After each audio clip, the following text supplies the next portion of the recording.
How's it going, everybody? It's Warren. There is a lot of information coming out after the fact about Avengers Endgame, coming from the directors or coming from the release of the script that has been making its way around online right now. And today we have word about Beta Ray Bill, somebody that we haven't heard about in a very long time, but are expecting him to make his official MCU debut in Guardians of the Galaxy Volume 3. And we also have some news about Guardians Volume 3, some news from James Gunn, the director of the film himself, and we also have a plot leak as well that talks a little bit about what we can expect from the movie. Now, Beta Ray Bill has been teased of entering the MCU for some time now, and there was even the Easter egg of him in Thor Ragnarok on the tower. Now, whether that statue was actually him is a debate, but it was definitely a Corbinite. And if that wasn't enough evidence that Beta Ray Bill definitely exists in the MCU, Marvel has just confirmed that we've actually seen the Corbinites in the MCU before. In fact, they were in Avengers Endgame. So let's talk about this Beta Ray Bill Easter egg in Avengers Endgame, talk about what James Gunn has recently said about the script of Guardians 3, and talk about the plot leak. Don't forget to subscribe with notifications turned on, like and comment on the video so you can enter my giveaway for a chance to win an Xbox One or a PS4. Now, I gotta hand it to the Russo brothers, this is definitely an Easter egg that I think everybody missed. I never saw it anywhere online, I missed it myself personally. Nobody I know caught this, and nobody brought it to my attention, that is until the script for Avengers Endgame came out not too long ago, just a few days ago I think. But it revealed a Beta Ray Bill Easter egg in Avengers Endgame. So this Easter egg is when we see Bad Nebula for the very first time in Avengers Endgame back in 2014. It's when Good Nebula and War Machine are on Morag, and Nebula says, "We're not the only people looking for the Power Stone in 2014. Rhodey asks who else is looking, and she says, "My father, my sister, and me." It then immediately cuts to a scene of her in battle. Her and Gamora are leading Thanos' army, taking over another planet. No doubt Thanos is trying to eliminate half of the population of this species on this planet, and they have to do it by hand because he doesn't have any of the Infinity Stones yet. And you can never tell just by watching the scene in Avengers Endgame, but the planet that they're actually on is Corbin. Corbin is the home planet to the Corbinites, and if you didn't know, Beta Ray Bill is a Corbinite. So we literally have a scene in Avengers Endgame where Nebula and Gamora are on the home planet of Beta Ray Bill. And this is confirmed by the script for Avengers Endgame. On page 63 of the script it says, "Bad Nebula cuts down a Corbinite soldier with dual blades. She leads Thanos' troops onward as they lay waste to the Corbinite homeworld." So the script confirms this is Corbin, this is the world to the Corbinites. And Thanos' army has just attacked it and laid waste to it, so it doesn't sound like they're actually cutting half of the population of the planet. It actually sounds like they're just eliminating all life on the planet. Now, it's not very hard to see how Marvel is planning on setting up Beta Ray Bill for his MCU debut. In the comics, the Corbinites almost became extinct when their galaxy exploded. The remnants of the Corbinite race fled in a fleet warship guarded by a sentient ship called Scuttlebutt and a dedicated champion, Beta Ray Bill. So there are two ways that Beta Ray Bill's origin from the comics ties into the MCU. For one, like I said, his race was almost extinct by a galaxy exploding. Now clearly the MCU doesn't just copy the story from the comics, they change things up a little bit. But it appears that the Corbinites will almost become extinct. However, it will not be from a galaxy exploding, it will be from Thanos and his army attacking his race and almost making them extinct. Now this could almost be just like when Thanos attacked Thor and his people.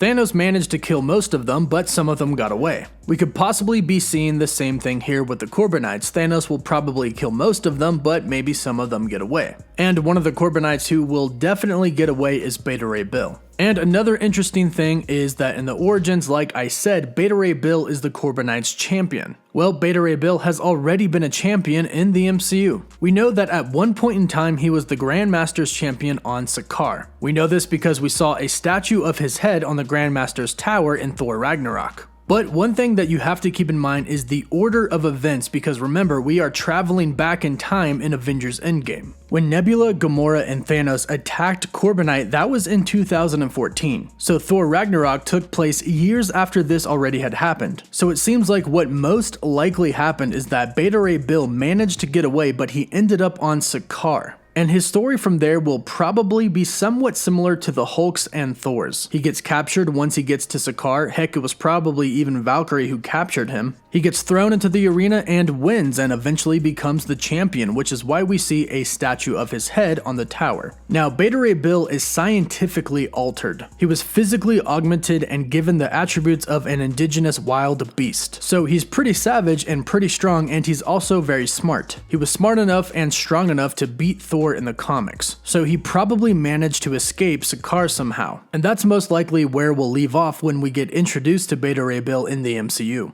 Now, another thing that's really interesting is how Beta Ray Bill could tie into Nova. In the comics, in the Thanos Imperative storyline, Beta Ray Bill joins Nova. Now, the possibility of this happening, Beta Ray Bill and Nova teaming up in the MCU, is actually probably really high, and their stories are probably going to be quite similar. The directors and writers from Avengers Endgame have already revealed this alternate scene for Nova to appear in Avengers Endgame that we never saw. Basically, what would have happened is when Thanos decimated Xandar, there was only going to be one survivor, Richard Rider. Since he was going to be the only Xandarian who lived, he would have inherited the entire Nova Force, and from there would be on his own, but he would know that Thanos was the one that decimated his planet. The same would happen with Beta Ray Bill. If he was the only survivor or one of the only survivors, he would know that Thanos was the one who was responsible for basically making his race extinct. Both would want to go out and seek revenge on Thanos, which would make a lot of sense, and it's already been confirmed that the writers and directors for Avengers Endgame tried to work Beta Ray Bill in the movie. They ended up leaving him out because there was just so many characters already, they didn't want to introduce a major important character and him not get a lot of time. But we did end up getting Nebula and Gamora on Corbin. And the same goes for Nova. They wanted to introduce him in Avengers Endgame, but thought that it would just be too much to introduce a brand new character. But the two of them could run into each other when they're going across the galaxy seeking revenge for Thanos. That is, until they run into the Guardians of the Galaxy and Thor, who state that Thanos is now dead. And that's where we could leave off with the Guardians of the Galaxy and Thor. Now, we may be introduced to both of these characters in Guardians of the Galaxy Volume 3, however, they will most likely not be in the movie for very long. It makes sense to introduce both of them, especially if the Guardians and Thor come across them somewhere in the galaxy, because we know that Nova was originally supposed to debut in the very first Guardians of the Galaxy film. But the Guardians are most likely going to go back to Xandar at some point in time. That's where they could meet Nova and Beta Ray Bill if he's there with him. But we know that Thor isn't really going to be in Guardians of the Galaxy Volume 3 that much. Thor Love and Thunder will come out way before Guardians Volume 3 comes out, and we know he's going to go his own way, and maybe he takes Beta Ray Bill with him. That would mean we could actually get introduced to Beta Ray Bill before Guardians of the Galaxy Volume 3 comes out. The reason they most likely will not have these characters be too involved in Guardians of the Galaxy Volume 3 is because that movie will most likely introduce Adam Warlock. Now, there's been a recent plot leak that talks about the same stuff that we've been hearing for a while now. The Sovereign had made Adam Warlock to destroy the Guardians of the Galaxy, but of course he's going to end up turning and helping them, and the enemy of the movie is going to be the High Evolutionary.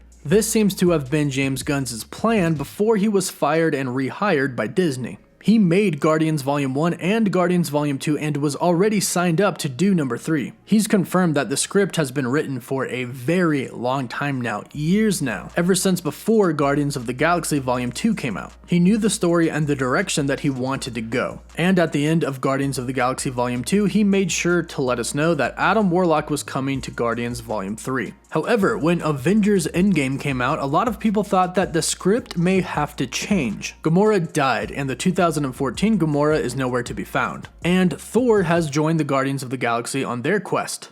So a lot of people were worried that James Gunn would have to change his script to adjust to everything that happened in Avengers Endgame. But according to James Gunn, he doesn't have to change anything. In a recent interview, he was asked if the events in Avengers Endgame would affect his script, and if he would have to change the script based off of everything that had happened. And he said, "The script will change because my scripts always keep changing up until the moment I shoot them, but it won't change according to anything from Endgame, because I already knew what was in that script before I wrote Guardians 3. So Marvel kept James Gunn in the know, which makes sense because Avengers Endgame had a lot of repercussions to it. But James Gunn already knew about all of them when he wrote the script for Guardians of the Galaxy Volume 3. That means he knew the current time Gamora would be dead, and he knew that Thor would be joining the Guardians of the Galaxy. That means that unless James Gunn completely decides to change the script, we can pretty much expect Adam Warlock to appear in Guardians of the Galaxy Volume 3, which means that Nova and Beta Ray Bill, if they are introduced in the movie, probably won't be in there for too long.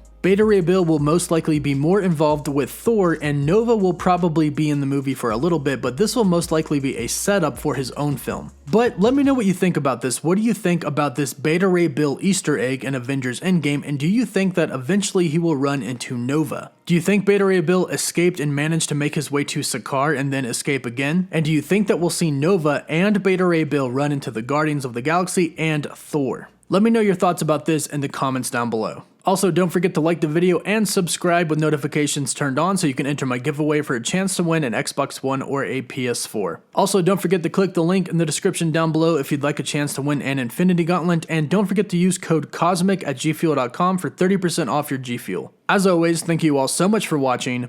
Woof woof.